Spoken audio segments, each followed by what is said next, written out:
always Plato has in mind the life and death of Socrates, who was known as a kind of gadfly, and well, that's what he called himself, right? He was known as a nuisance, a public nuisance, who seduced young men away from political ambition, it was thought, and away from, quote unquote, the gods of the city, to get them involved in these high abstractions.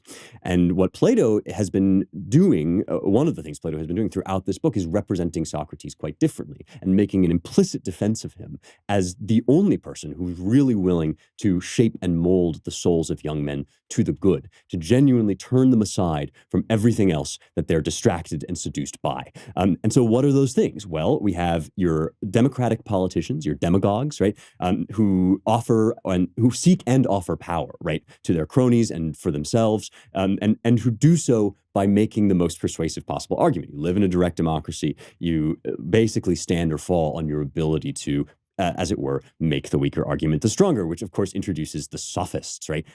Famously or accused of kind of influencing major statesmen like even Pericles, for instance, right? These were flashy rhetoricians who sold the ability to argue, right? They were selling a course of erudition and in Plato's view, false erudition as a kind of sophisticated relativism that let people argue anything. And this is Plato's take on the sophists, right? So people like Gorgias and Protagoras and other people who were kind of in contestation with Socrates. And so you have your sort of seat of political power in the venal ambition of young men who seek not the good for the state, but rather for themselves, namely power. And then you have their kind of enablers who get rich by selling rhetorical skill and artifice to these politicians. And in that context, right, there's nobody who's kind of looking out for the true and the good. And so you have then the people who are effectively led as a kind of mob where they will,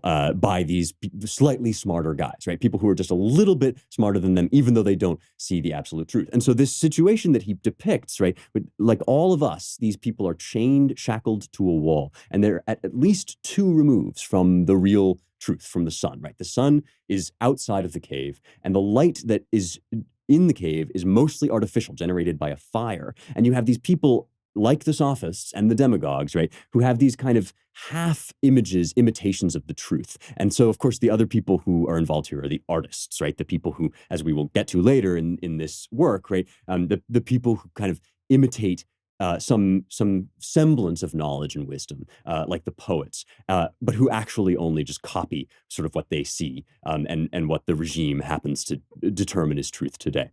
This is why I say it's almost painfully exact, not only as a description of the culture that would have eventually killed Socrates, but of our culture too. And indeed, I would argue of basically all human societies because mankind has fallen, right? But if we think about, well, in our day, right, who are the tragedians? Who are the artists? Well, people get up at the Oscars, right, and they make these big political pronouncements as if they have wisdom. But why do we think they have wisdom? Well, it's because they play smart guys on TV or they play heroes on the movies, right? And so somebody like Leo DiCaprio gets up and talks about how we all have to, shut down every industry to save the planet or whatever, and people follow him, right? Because they don't know better. They think, this guy is sort of handsome and winning and charming.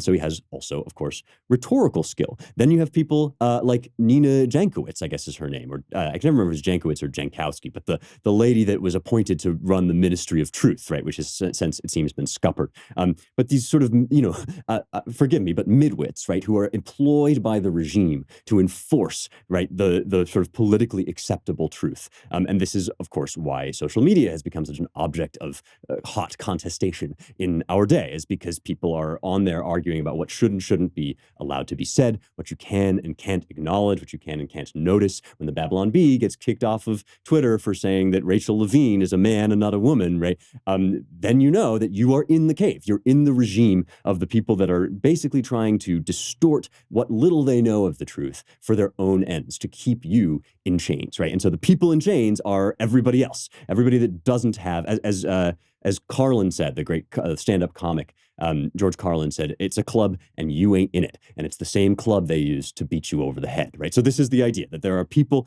not themselves necessarily to be blamed, but who are in a position of weakness in society, who are then being manipulated by folks who have just a little bit more knowledge and therefore just a little bit more power. But the real truth is miles away.